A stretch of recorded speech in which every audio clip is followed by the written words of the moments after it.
Então, vamos lá. Boa noite, pessoal. A ideia dessa transmissão ao vivo é falar um pouquinho sobre o meu novo livro, esse camarada aqui, que se chama Uma Górgona na Gangorra, Denúncias e Reflexões sobre a Individualidade Contemporânea. Então, eu vou falar um pouquinho do que me levou a escrever esse livro, depois eu vou falar sobre o que está em jogo, né? O que está em questão nesse livro aí. Bom, trabalho como terapeuta já há muitos anos e no decorrer do percurso do meu trabalho eu senti a necessidade de criar um processo, de criar um método de trabalho, né? O que me levou a fazer isso foi perceber que, na verdade, a gente normalizou uma espécie de passividade no nosso exercício de consciência, né? Apesar de consciência ser o nosso grande dom, né, dos entes da natureza, com certeza o ser humano é o mais esclarecido de sua condição, né? Tem a condição, inclusive, de sua própria finitude, né? A gente, no âmbito de um exercício, o nosso exercício, na verdade, está se tornando cada vez mais precário. A gente normalizou uma passividade que, em muitos sentidos, não está sendo o suficiente nem mesmo para estabelecer um senso de cuidado apropriado para o que seria uma individualidade vivendo o seu cotidiano.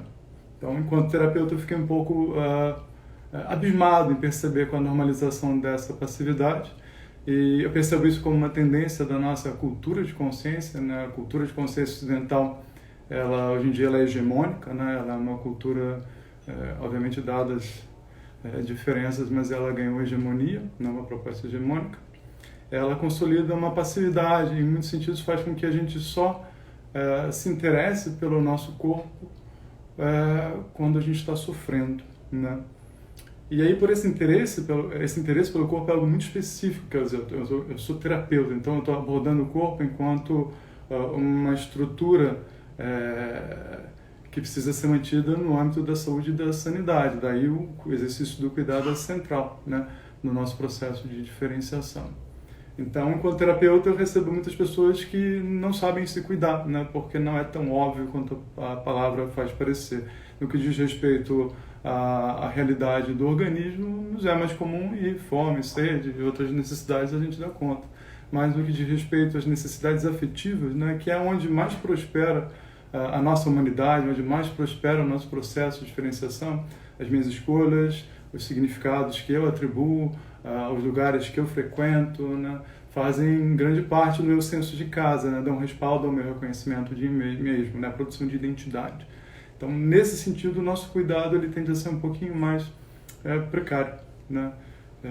E isso foi me deixando muito preocupado. E é parte da nossa cultura de consciência, de uma certa forma, nessa normalização de passividade, a gente está ocupado com a gente mesmo, né? Muitas vezes em narrativas mentais ou no próprio narcisismo, né? O que, na minha visão, é uma espécie de captura do mundo em representações. A gente fica brincando de Deus com essas representações. Isso é muito danoso para as relações, porque a gente captura o outro, né, que é uma pessoa real e concreta, e a gente transforma ela numa mera imagem, ela acaba sendo enredada, né, nas nossas tendências subjetivas, né? E, na minha visão, muito disso é consequência da perda do nosso corpo, né?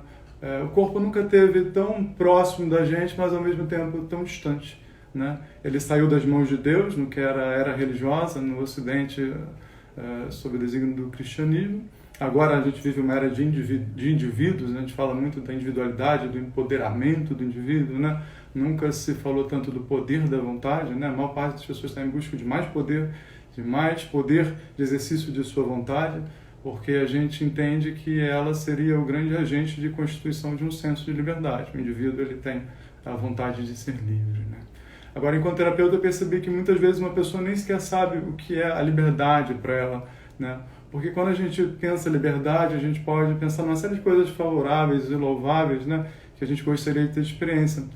E a gente vai em busca disso. Só que quando você contempla que a nossa consciência reside num corpo, né, num organismo que é um corpo humano, né, que está disponível a uma humanidade, ao mesmo tempo está disponível para o meu eu, né, ele tem as suas próprias condições, né? O corpo dá suporte à minha consciência, e a minha consciência pode estranhamente se alienar do meu corpo se entreter consigo mesmo ou ficar excessivamente projetada e identificada com os objetos de desejo, né? Então, a nossa consciência muitas vezes se destaca do seu suporte vivo e, por conta disso, perde o contato e, por conta disso, não pode se comprometer com um cuidado que acomode as próprias necessidades. Então, no campo terapêutico, eu acabo lidando com muitas pessoas que constroem silenciosamente o seu próprio sofrimento, ocupadas com aquilo que chamam de liberdade. Porque muitas vezes a liberdade deixou de ser um exercício e virou uma busca, né? A gente busca ser livre. Só que a liberdade, ela precisa, na verdade, ser um exercício, né? E a liberdade, enquanto um exercício, acomoda condições. Não existe liberdade sem condições.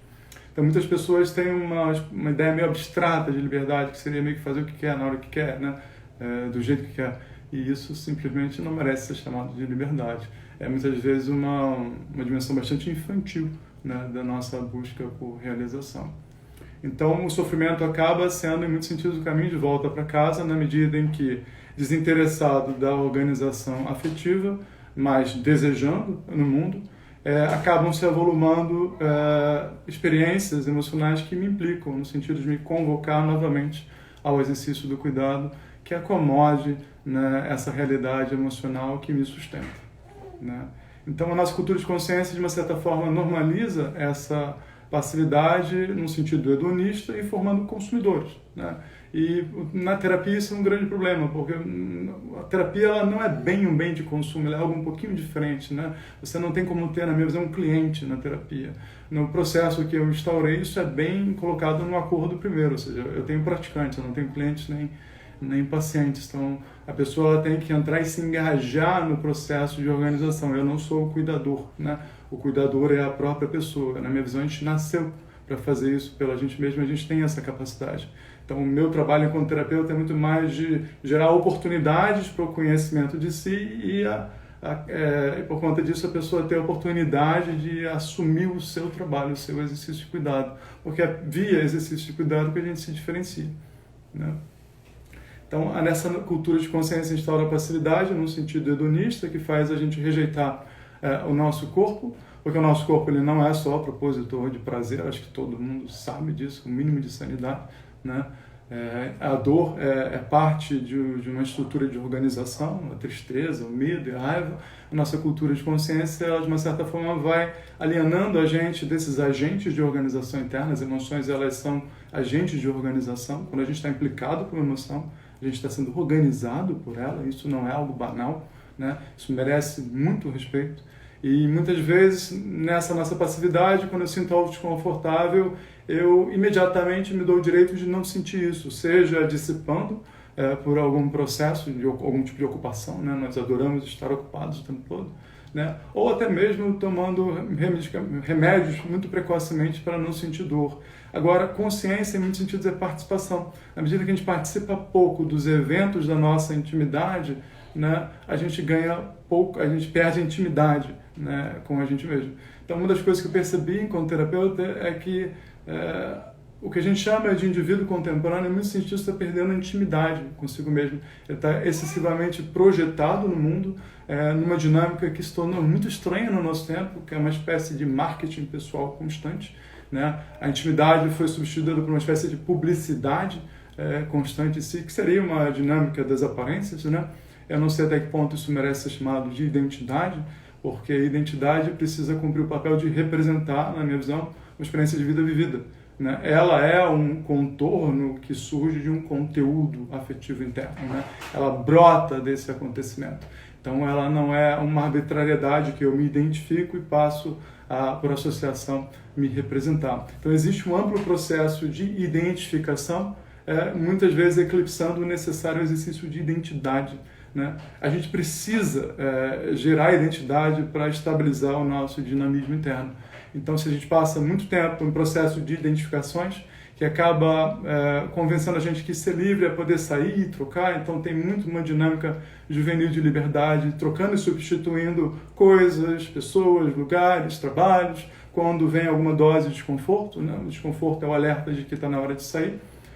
quando, há muito pouco tempo atrás, o desconforto era um alerta de que é necessário se aprofundar, é necessário se interessar pelo que está acontecendo, né? Porque o desconforto me sentido é um indicativo de que existe uma mudança, né? Como eu estou sentado numa cadeira, está confortável, e com o tempo eu vou ficar desconfortável, eu tenho que me deslocar. Então é um pedido, né, do organismo da psique de uma mudança de estado. Por conta disso, necessário o exercício de consciência de produção de identidade para dar respaldo a esse acontecimento. Então eu percebo que o nosso exercício de consciência se tornou precário e isso se estabelece numa precariedade de sustento afetivo do que a gente chama de individualidade. A gente tenta solucionar isso através de uma série de compensações, né? Prazerosas, sejam alimentares, sejam nos esportes, sejam alguma forma de se manter eufórico, né? Isso é uma outra coisa que eu percebo. A nossa cultura de consciência, ela de uma certa forma cria algo muito danoso. Ela convence a gente que bem-estar é euforia. E a maior parte das pessoas está tentando se manter eufórica o tempo todo. E qualquer pessoa que conheça minimamente a psique sabe que a euforia ela é insustentável, né? Se você fica muito tempo no estado eufórico, depois vai ter uma compensação psíquica que muito provavelmente vai ser um estado mais aproximado do que a gente chama de depressão. Então, uma sociedade eufórica tende a ser uma sociedade depressiva, né? Eu, enquanto terapeuta, me vejo obrigado a escrever sobre tendências que eu venho encontrando no processo, né? É próprio do trabalho terapêutico ver a singularidade, que são as questões da pessoa, mas com muitos anos de trabalho, né, você começa a perceber que existem tendências, comportamentos e padrões que são próprios da nossa cultura, do nosso processo de humanização, né? Então eu optei por abordar em uma série de livros esse contexto maior de consciência, onde a gente se encontra inserido, que é a cultura de consciência. Porque eu sistematicamente me percebo lidando no consultório com sofrimentos individuais oriundos de um problema mais fundamental, muito produzidos por conta de uma cultura de consciência que é excludente em relação ao corpo e à natureza humana, né? Tem a tendência ao hedonismo e, de uma certa forma, nos dá um direito ao conforto sem mérito, né? Então, eu percebi isso de uma forma muito grande e esse talvez seja o grande tema central desse livro, né? Então, nesse livro, eu faço uma série de pequenas críticas que eu chamo de denúncias sobre uma série de comportamentos que eu insistentemente vejo convencendo pessoas de que são guias para a liberdade, mas que sistematicamente se mostram como becos. Então eu percebo que muito do nosso senso de individualidade está norteado por um beco. E nesse beco se avoluma uma experiência que obviamente não encontra fluidez, né? Esse beco, em muitos sentidos, é o narcisismo. A gente é muito narcisista o tempo todo. A gente fica muito entretido com o nosso próprio eu, muito ocupado com as questões da nossa identidade, muito consumido pelo próprio benefício, né?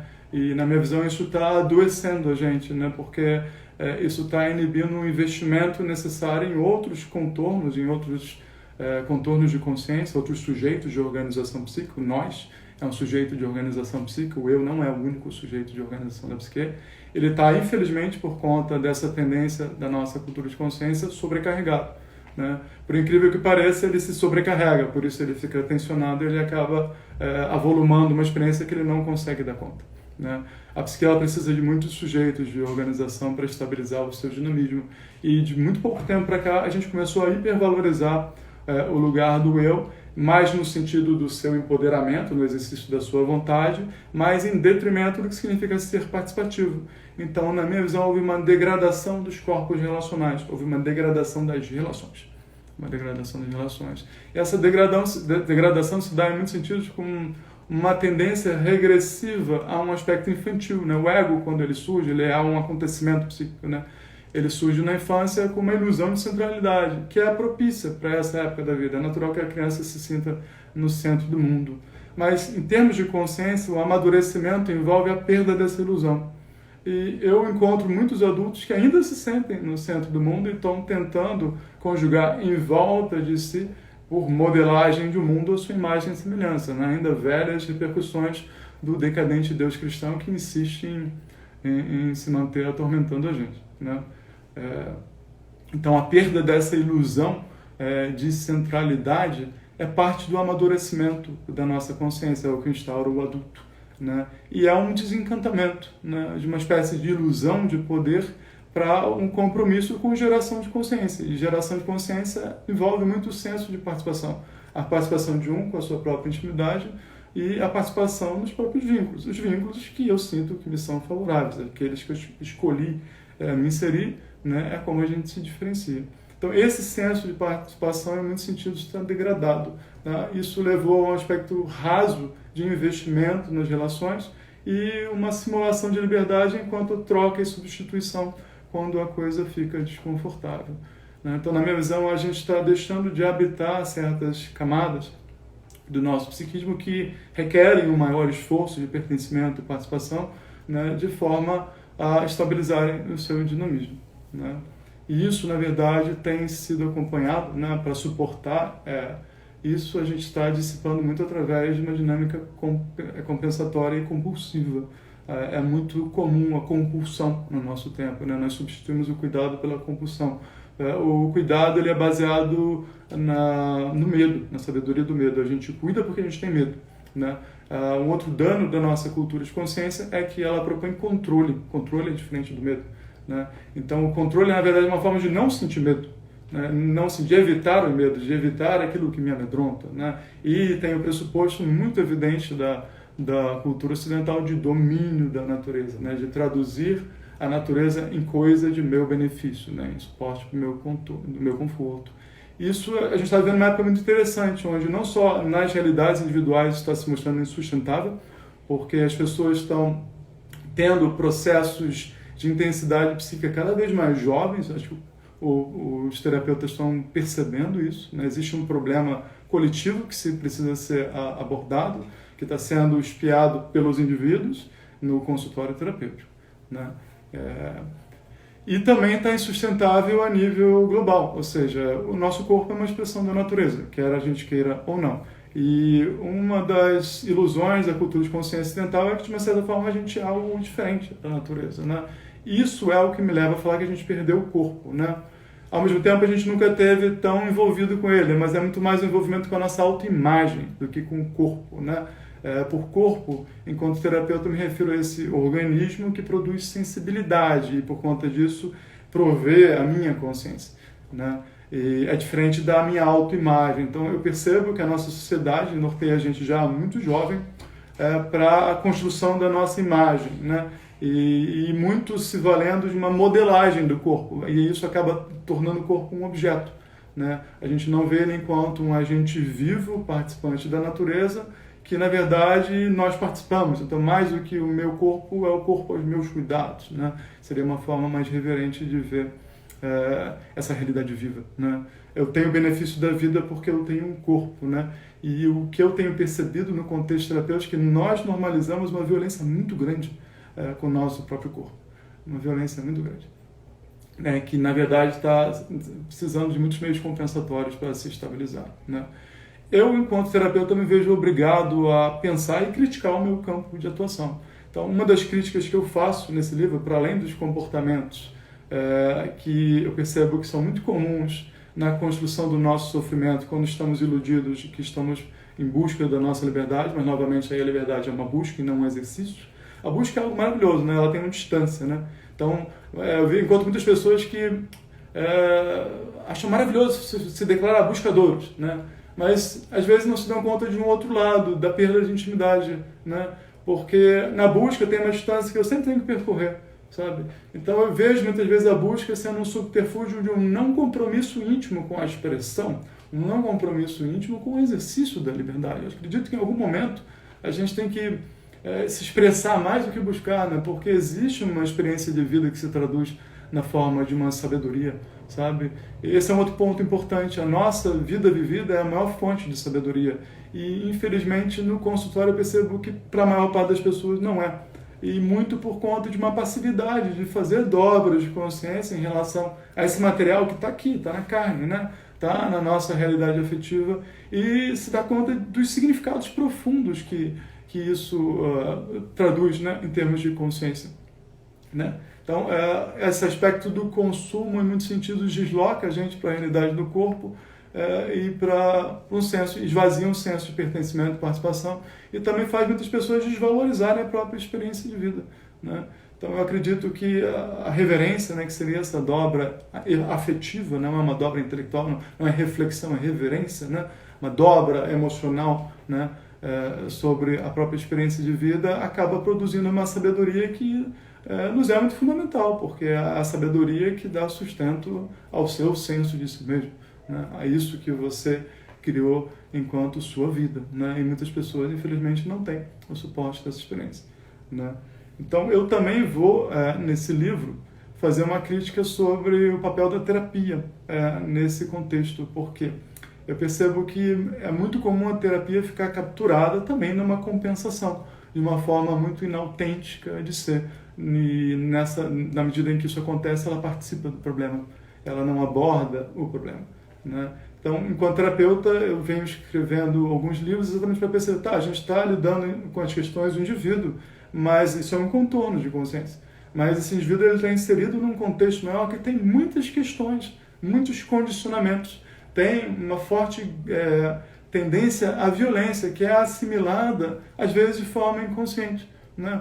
Todo terapeuta que vale o sal do seu próprio corpo sabe que a vontade é governada por uma série de condicionamentos, padrões inconscientes e projeções.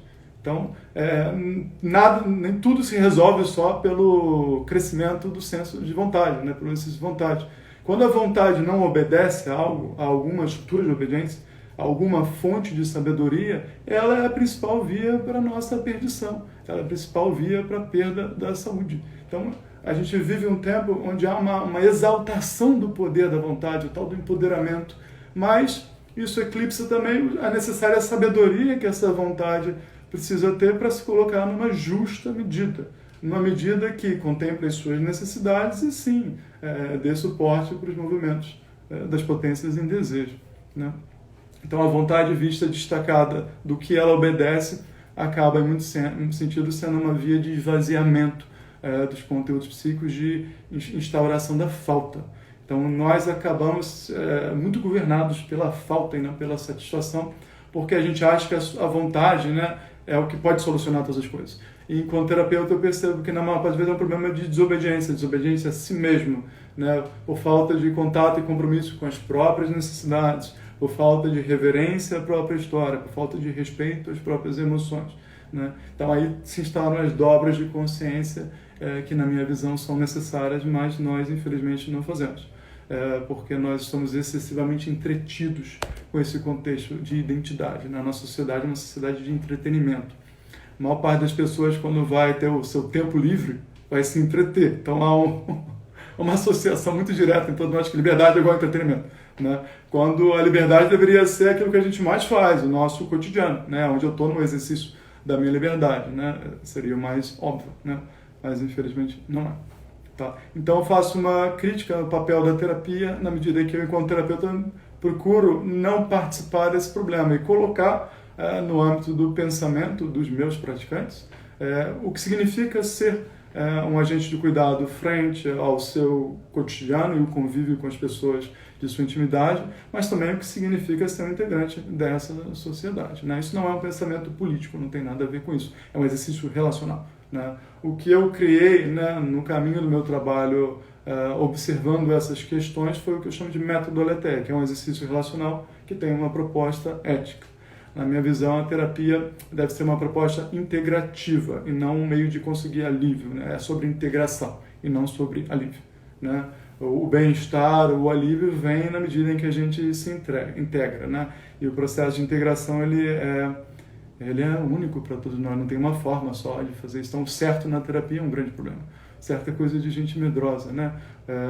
No contexto terapêutico, você tem que fazer uma pessoa perguntar por ela mesma o que serve a ela, o que é favorável, né? Essa é a instância integrativa da própria intimidade que sustenta o eu. E como somos seres relacionais, né, nos renovamos na medida que nos relacionamos, você não pode parar nesse lugar. Como isso repercute nas pessoas do meu entorno. Então, isso é o ser humano, nós somos seres de relação, né? Então tem essa instância íntima e tem esse lugar de vínculos. Na minha visão, a nossa humanidade prospera na medida que a gente se investe em vínculos e os renova na medida em que eles demandam satisfação, né? Então esse livro vai abordar esse duplo sentido, né? As questões da intimidade corrompida por conta de um esquecimento do eu de seu próprio corpo, né? Isso é uma coisa muito antiga, né? Não é recente, a gente vem fugindo do corpo há milhares de anos por um simples motivo: ele morre e leva a gente junto, né? A gente não morre porque a gente quer, a gente morre porque a gente precisa, né? E quem nos mata é o nosso corpo, né? Então você pode imaginar que uma cultura de consciência baseada na rejeição à finitude, obviamente tem que deslocar o senso de si mesmo de uma intimidade com o próprio corpo, né? Então a gente perde o corpo porque a gente rejeita a nossa condição humana, a gente perde o corpo porque a gente rejeita a nossa participação na natureza. E na minha visão há uma perda muito grande disso, porque o único ente da natureza que faz isso somos nós. E por ser a psique uma rede relacional afetiva que transcende o humano, né? Ou seja, ela adentra na natureza, né? Isso nos leva a uma alienação do nosso lugar neste orbe, né? Então isso faz com que a gente repercuta a nossa violência de rejeição com a nossa condição de uma rejeição e violência com a própria grande natureza. Eu acredito que isso está emergindo como um pensamento muito necessário no nosso tempo. Nós nos tornamos violentos demais e já alheios demais à natureza, insustentáveis, e nós já estamos pagando um preço por conta disso, tá? Então, a intimidade corrompida, a alienação do eu com o seu suporte vivo, né? E esse papel da terapia no sentido de compensar esse problema ao invés de endereçar, de gerar consciência sobre esse problema. Eu abordo essas duas frentes no livro, né? Nessas pequenas reflexões eu faço um caminho de pensamento onde eu faço uma dobra sobre algo que eu considero muito responsável por isso, que na minha visão é uma crítica que eu faço ao cristianismo, né? Principalmente no Brasil, ele nos infantilizou muito, né? Eu percebo que existe uma infância afetiva muito consolidada em nós, o que faz a nossa atividade desejante ser muito compensatória aos danos, às dores do nosso passado, né? Então existe a cultura de consciência ocidental, com a sua história cristã, foi muito castradora, repressora em relação a uma série de potências sexuais, né?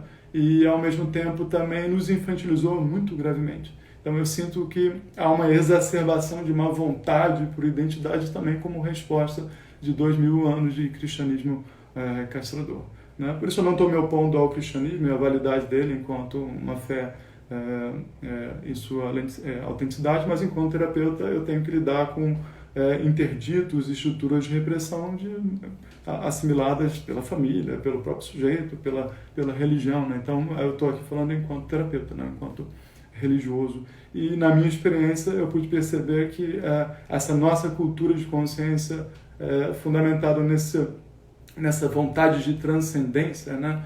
Como colocada pelo cristianismo, ela está baseada na rejeição do corpo, nesse aspecto imanente do espírito, né? Que os antigos gregos declaravam que Spinoza vai recuperar, que Nietzsche vai exaltar, né?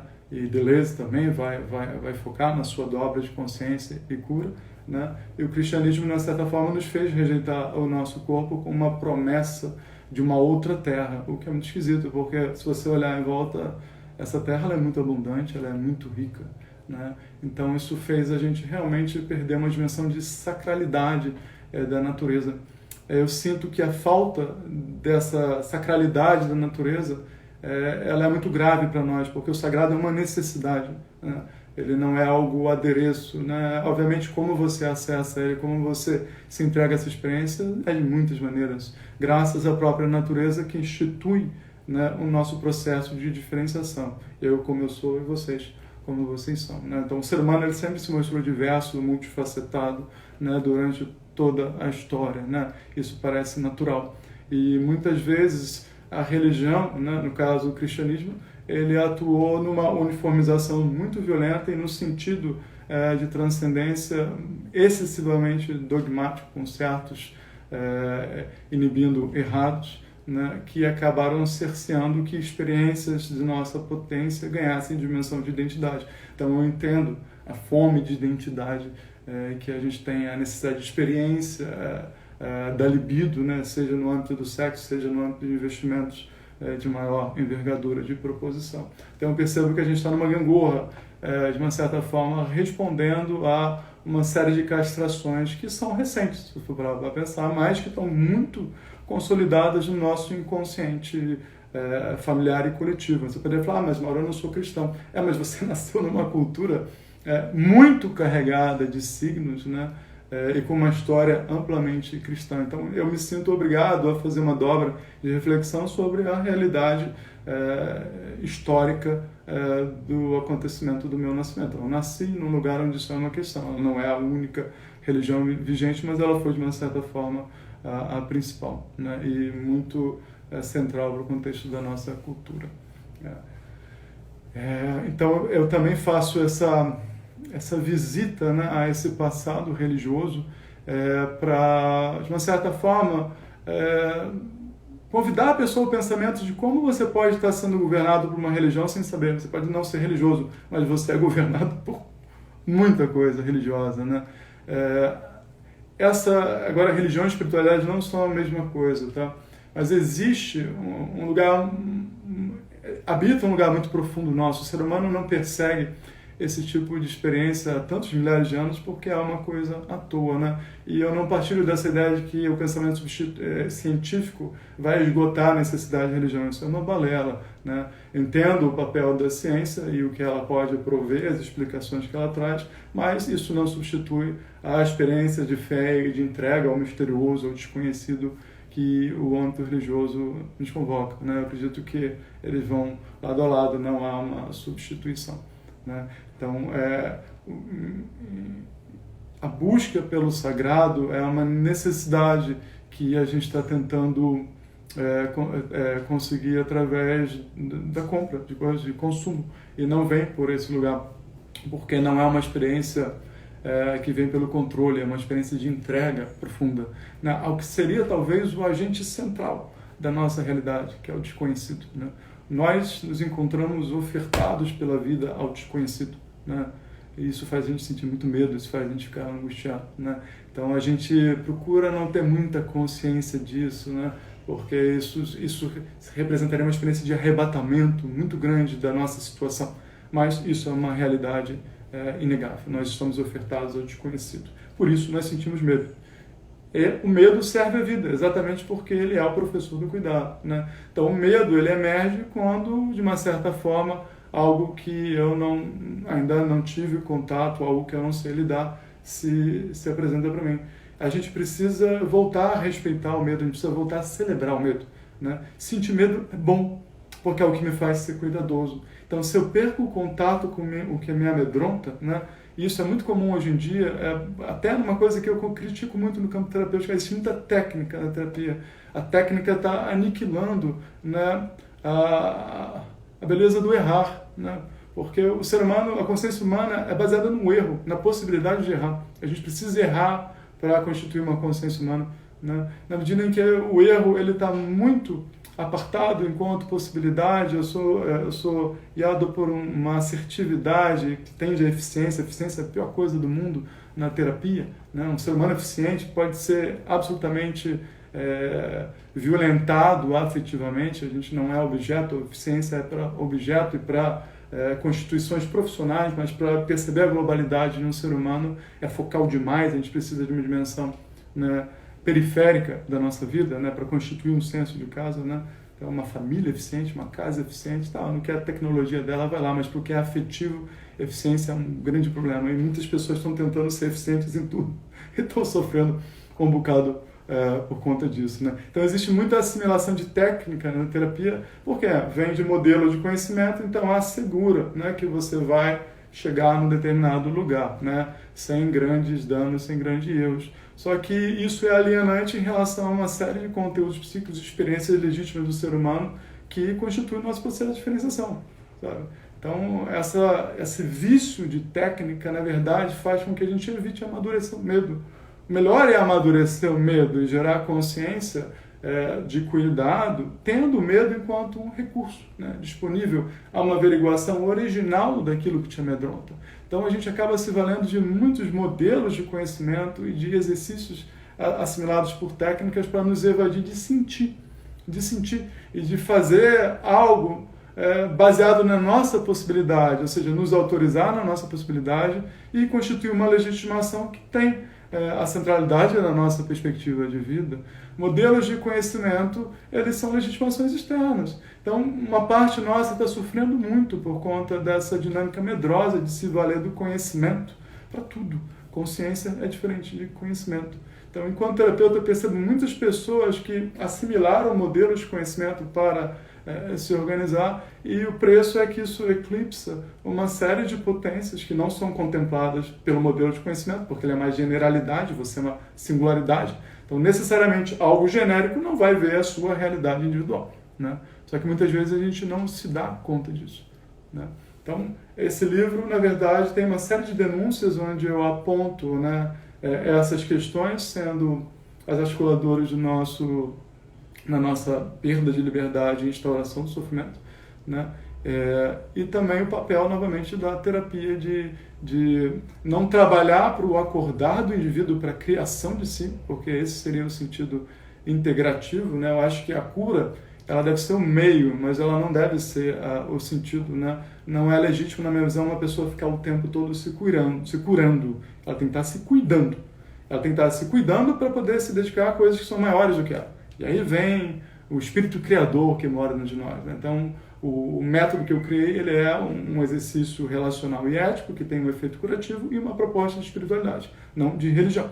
Então, o que contemplo como espiritualidade? Esse vigor criativo que nos leva a nos diferenciar e constituir a nossa individualidade. Isso seria a primeira instância da nossa criação. Então, todos nós somos seres criativos na medida em que criamos uma individualidade, né? E o que eu coloco em questão por ser terapeuta é que essa individualidade, esse senso de si mesmo, precisa se sustentar afetivamente, né? Precisa ter uma capacidade de dialogar com a diferença, que é o que insemina a nossa mudança. Então, um eu muito defensivo, muito narcísico, né? Ele acaba estando alheio às oportunidades de relativização de influência que o outro traz, né? O outro nos convida a ser outro. E muitas vezes, né, quando a gente fica... eu não sou visto, o outro não me vê como eu sou. Não, mas é óbvio que ele não vê você como você é, ele vê você como ele te vê. E você não tem domínio sobre a experiência, né? Eu percebo muitas pessoas sofrendo porque acham que deveriam ter domínio, acham que deveria ser a mesma imagem. Não pode ser o melhor. O bom para você é que não seja. Todo outro é um opositor natural. Porque o que faz a gente amadurecer é um impedimento para o exercício pleno da nossa vontade. É só a criança que acha que tem que ser do jeito que quer, na hora que quer, né? O adulto é aquele que tem a sua vontade, encontra o outro, tem que estabelecer um diálogo, um exercício relacional de possibilidade, que contempla a minha necessidade e a da outra pessoa. Aí se institui um mútuo benefício. Então, preponderar na própria vontade é aniquilar as relações, é colocar o outro enquanto alguém absolutamente periférico, sem importância. E aí isso acaba criando uma dinâmica muito doentia, né? Eu uso as pessoas e descarto, eu uso e descarto as pessoas, eu uso e descarto as pessoas. E isso é uma coisa que eu tenho ficado um pouco impressionado, que ficou uma instituição de um exercício relacional do nosso tempo, sabe? Isso está deixando muitas mágoas e muitas marcas em muitas pessoas, sabe? Um outro ponto importante, né, voltando para o começo, essa nossa cultura de consciência por rejeitar a finitude, né, nos ocupando, nos entretendo no exercício do desejo, por conta disso, nos apartando do corpo também, ela tem um problema muito sério com a terceira fase da psique, que é o envelhecimento, né? Ou seja, se você tem, eu me valho do pensamento circular, que é baseado no que a filosofia chamou de pré-socrático, que na verdade são os pensadores originários, né? Sócrates, Platão, Heráclito, Parmênides, Anaximandro, né? A metafísica começa com Sócrates, Platão e Aristóteles. Então, esses pensadores anteriores à metafísica são chamados pensadores originários, né? O que a gente tem são fragmentos das proposições deles, mas eles estavam muito ainda se vendo como parte da natureza, né? Ali eles realmente contemplavam um pensamento de participação. E a ruptura que Sócrates faz é exatamente o que instaura a metafísica e a nossa ruptura com o corpo e com a natureza. Então, a base do meu trabalho é o pensamento dos pensadores gregos originais. né? Que em muitos sentidos é circular, ou seja, é de retorno, né? Um pouco mais parecido com o caminho que o Oriente seguiu e o Ocidente abandonou, né? As nossas lógicas são lineares por terem sentidos de eficiência, né? E esses pensadores, eles não estão abordando eficiência. Quando você lê um Heráclito, ele é contraditório, ele traz à tona a consciência, a questão, mas não na perspectiva de resolvê-la, né? O ser humano não é um problema a ser resolvido, é um problema a ser vivido. A gente vive isso insistentemente, né? Hoje em dia tem uma galera tentando resolver o problema humano, tentando retirar a morte enquanto uma questão, né? Por conta dessa rejeição à nossa condição natureza, a condição humana e de natureza. Só que a morte é uma necessidade do humano, que demanda do homem a sua participação.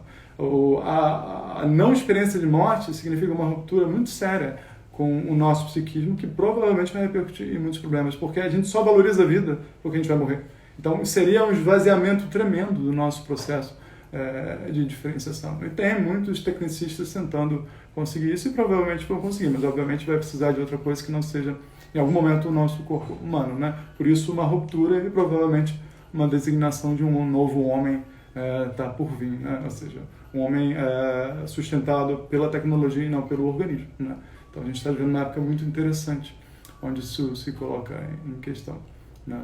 Agora, essa lógica de retorno, né? Ou seja, circular, um pensamento circular, ele norteia o homem para a Terra, né? Ou seja, para a devolução de sua vida, para a fertilização em benefício da nova vida, né? Então, o que significa isso em termos de consciência é um exercício de reverência e uma perspectiva de legado, né? Nunca houve uma época onde a gente se tornou tão imediatista. A maior parte das pessoas só está pensando em si mesmo, em seu próprio benefício, enquanto uma experiência de conforto e prazer, né? E isso é uma ruptura muito recente na história da humanidade, né? Então a gente começou a não habitar vastos continentes psíquicos, né, reduzindo eles a pequenas ilhas. E na minha visão isso também está ocasionando uma intensificação do eu, na medida em que a gente tem a ilusão de que tudo pode ser organizado pelo senso de eu, né? Esse contexto do nós, que foram aqueles que passaram e aqueles que virão, ele é uma realidade do encaminhamento da vida. E a gente não está mais endereçando isso no nosso exercício de cuidado, porque envolve adotar nãos aos impulsos que querem se satisfazer mais imediatamente em benefício de uma satisfação mais longeva, né? O que envolve a incorporação de uma espera, né? A espera é uma qualidade do maduro, né? De algo que amadureceu, né? O adulto, de uma certa forma, tem a capacidade de esperar, né? Porque algumas coisas só se encontram depois de uma espera, né? Espera engajada, de um investimento de maior tempo. Então, reatividade e imediatismo acabam sendo sintomas de uma infância afetiva, né? Que tendem, por conta de falta de espaço mesmo e de entrega a outros sujeitos de organização maiores, à estridência, né? A exaltação, a euforia, né? Então eu percebo que são sintomas de um indivíduo que habita muito pouco a sua vasta realidade, né? A gente está suportado por um corpo humano que é riquíssimo, né? Esse corpo ele tem milhares de anos de experiência de vida conjugadas nessa forma, né? Ele tem a memória da própria criação, né?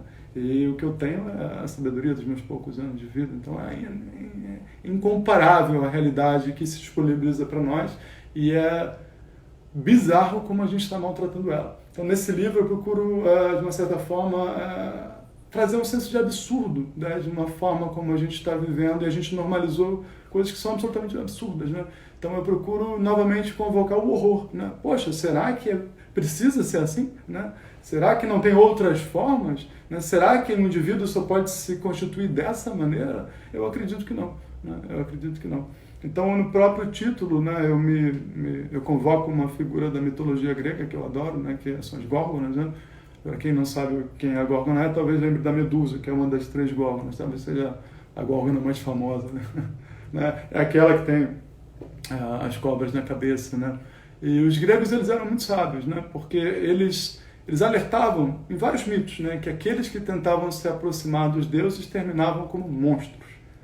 E a Górgona é um belo exemplo disso, né? Então, uma das coisas que aconteceu no Ocidente é que o Deus cristão, de uma certa forma, perdeu, né, o grande papel que ele cumpria na organização psíquica de muitas pessoas, não diria em todas, não tenho essa ilusão, a ideia é importante para muitas pessoas, mas na medida em que o Deus ficou decadente, emergiu um indivíduo empoderado, isso é inegável. para mim, né? Em busca de ser uma espécie de Deus. Então eu percebo muita brincadeira de Deus mesmo, né? Que é uma pretensão de poder que não contempla a nossa humanidade, né? Então, quando a gente vai em direção a esse Deus, a gente acaba cometendo monstruosidades, a gente acaba se tornando algo monstruoso, né? Enquanto terapeuta, eu sei que o monstro é uma caricatura de um homem, né? Então, eu percebo muitos indivíduos que estão se deformando em caricaturas, né? Estão se tornando caricatos. Né? A caricatura é o limite, né? Dentre alguma coisa que denota uma realidade singular e a perda disso, né? Então, o monstro, em muitos sentidos, é uma sombra não endereçada que se avoluma numa experiência, né? Que não se sustenta, de uma certa forma, nos assombra, nos aterroriza, se volta contra nós, né? Então, na tentativa de ser tal qual um Deus, né? A gente acaba se tornando um monstro, né? E na história do Ocidente, nós cometemos muitas monstruosidades, muitas doses. Esse ego convencido do seu direito a uma eterna infância, que constitui essa passividade, né? Ele acaba se tornando tirânico. Então a gente tem muita tirania emergindo, o que é a declaração consciente de uma criança, né? De uma criança. Então, isso me deixa muito preocupado. Então, esse livro, especialmente, eu vou criticar essas questões, que são questões que eu vejo, não são as únicas, e eu tenho a noção que existem outros ângulos sobre isso que eu estou abordando, né? Para preocupar as pessoas e, novamente, para trazer um senso de horror, né? Por isso o título, né? A Górgona é algo que nos horroriza, ela nos petrifica, né? E eu acho que ela é uma excelente metáfora para a gente voltar a prezar o absurdo. O que está acontecendo é um absurdo, né? E não normalizar coisas absurdas, né? Porque é assim que a gente vai se abandonando, é assim que a gente vai abandonando o cuidado, é assim que a gente vai perdendo a liberdade, né? Então, essa górgona, ela nos paralisa, ela nos torna pedra, né? Ela é um excelente emblema para alguém que, amaldiçoado pela deusa, né? Ela era belíssima, né? Perde a capacidade de mudar, né? E o que eu percebo em termos de sofrimento no campo terapêutico é a perda da capacidade de mudar. A gente está sofrendo porque a gente está ficando fixo demais. O que é muito esquisito, já que o nosso corpo está numa dinâmica de mudança constante. Só que para você novamente encontrar essa fluidez, né? Que os gregos chamavam de pantarrei, tudo flui, né? Que é uma realidade para o corpo, porque eu estou acordado agora porque existe um fluxo de vitalidade que me provê essa atenção, essa capacidade de me comunicar, essa capacidade de me concentrar, né? Essa animação se conjuga numa experiência de despertar da minha consciência, e isso é um benefício de ter um corpo. A minha consciência tem o benefício de ter um corpo. Eu posso maltratá-lo ao ponto de ir perdendo essa capacidade. E isso é o que eu estou vendo acontecer e procuro denunciar nesse livro. Nós estamos nos maltratando demais, né? Na ilusão de que isso vai dar alguma forma de liberdade. Só que as consequências disso já estão acontecendo. E eu acredito que os terapeutas já estão se dando conta disso. Então, enquanto terapeuta, eu me vejo lidando no consultório com uma carga de violência muito forte e normalizada, que é própria da nossa cultura de consciência. E a nossa cultura de consciência optou por abordar a psique no sofrimento do consultório terapêutico, não na vida, de acertos e erros, de alegrias e sofrimentos, que deveria ser o lugar natural do conhecimento psíquico, né, e do exercício da liberdade. Então, eu não estou disposto a concordar que, para ser um indivíduo, você precisa estar o tempo todo fazendo terapia, né? Porque, na minha visão, esse não é o papel da terapia. O sentido que eu proponho de terapia, o meio é a cura. Então, você vai se conscientizar do que você precisa dar conta para se sustentar. Agora, vamos nos aprofundar no conhecimento da alma humana, né? Nós somos uma perspectiva legítima. Eu, enquanto Mauro, tenho uma perspectiva do ser humano. A pessoa que eu mais abomino e rejeito, ela tem uma outra, e é igualmente legítima, não porque eu gosto, eu quero, porque ela está ali, né? Então, esse exercício de aprofundamento criativo, ele é conciliatório em relação à nossa condição humana, porque eu preciso falar para mim mesmo um não, de que não é o meu trabalho dar legitimidade ao outro. A legitimidade dele é pelo fato dele estar ali, ele estar sustentado por uma experiência humana que é legítima. Então isso necessariamente me convoca a uma ética onde eu tenho que ponderar até que ponto eu me imponho sobre o outro. E eu sinto que a gente precisa desesperadamente disso, porque sistematicamente a gente se impõe sobre o outro e sistematicamente a gente aniquila a diferença. E é exatamente a aniquilação da diferença que faz com que a gente se fixe e perda a capacidade de mudar. Então nós estamos virando górgonas, né? Num jogo de poder que simula uma ascensão, mas que precisa cristalizar, ser fixado e fixar os outros, né? Para se sustentar. Então, muito baseado em violência. Né? Muito baseado em violência.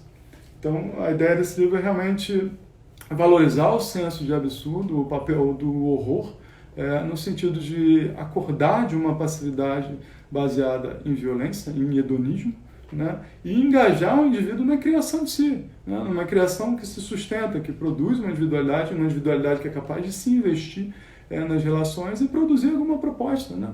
Para o mundo, que eu acho absolutamente legítimo. Eu acredito que todos nós nascemos engajados em atualizar, o papel do ego é atualizar o psiquismo, mas também atualizar o acesso à vida no nosso tempo, propor novos acessos, né? Novos olhares sobre o homem, novos olhares sobre a natureza, sabe? Então, essa é a minha proposta no meu método de trabalho e que fica colocada em uma série de observações de idiosincrasias que tem levado muitos indivíduos a padecer e a só se interessar pelo que significa ser livre quando perde a suposta liberdade. Né?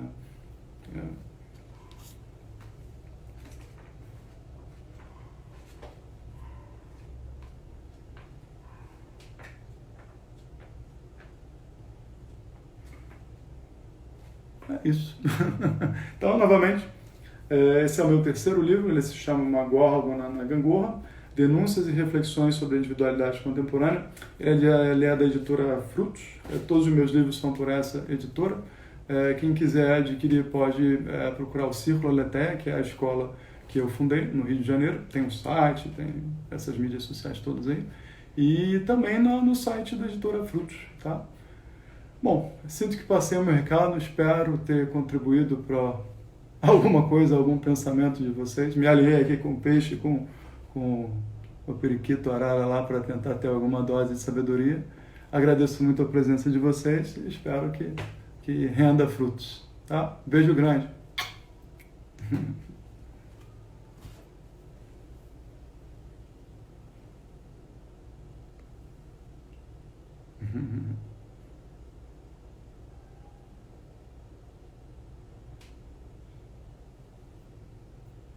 Tchau, tchau, pessoal. Tchau, tchau. A capa do livro é essa aqui, ó.